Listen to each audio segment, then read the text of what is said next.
విశ్వామరేంద్ర పదవిభ్రమదానదక్షం ఆనందకందమనిమేషమనంగతంత్రం ఆకేకర స్థితకనీనికపద్మనేత్రం భూత్యై భవేన్మమ భుజంగ శయ్యాంగనాయాః.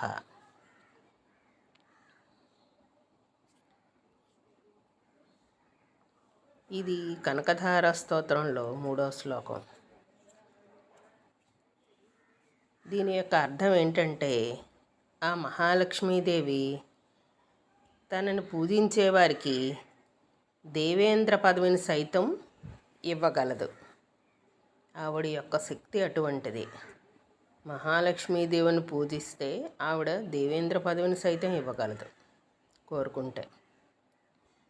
మానవులు అనుభవించాలి అని కోరుకునే అన్ని ఆనందాలని ఆవిడ అనుగ్రహించగలదు. ఆవిడ దేవత కదా, అందుకని ఆవిడికి రెప్పపాటు లేదు, కనురెప్పలు వెయ్యదు. ఆవిడ కళ్ళు ఎప్పుడూ కూడా తెరిచి తన భక్తులని, విష్ణుమూర్తిని చూస్తూనే ఉంటుంది ఎప్పుడూ కూడా. ఆవిడ దేవత కాబట్టి ఆవిడికి రెప్పపాటు లేదు. అటువంటి రెప్పపాటు లేని మహాలక్ష్మీదేవి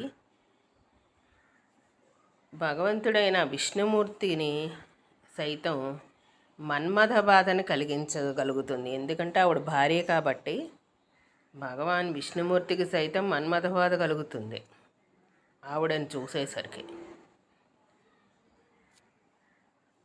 ఆవిడ అర్ధనిమీలిత నేత్రాలతో ఆ విష్ణువుని చూస్తూ ఉంటుంది ఎల్లప్పుడూ.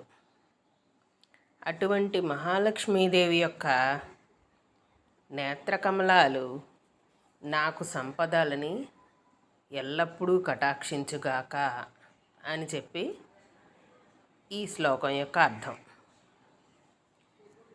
ఈ శ్లోకం యొక్క మొత్తం అర్థం ఏంటంటే, మహాలక్ష్మీదేవిని పూజించే వారికి దేవేంద్ర పదవిని కూడా ఆవిడ ఇవ్వగలదు. మనుషులు ఏ ఆనందాలనైతే కోరుకుంటారో అటువంటి ఆనందాలన్నీ కూడా ఆవిడ అనుగ్రహించగలదు.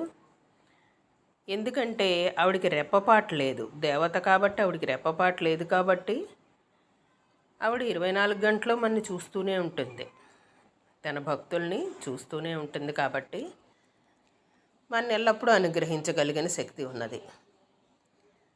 అలాగే విష్ణుమూర్తి అయిన ఆవిడ భర్త అయిన విష్ణుమూర్తికి మన్మథ బాధను కలిగిస్తూ ఉంటుంది ఆవిడ భార్యగా.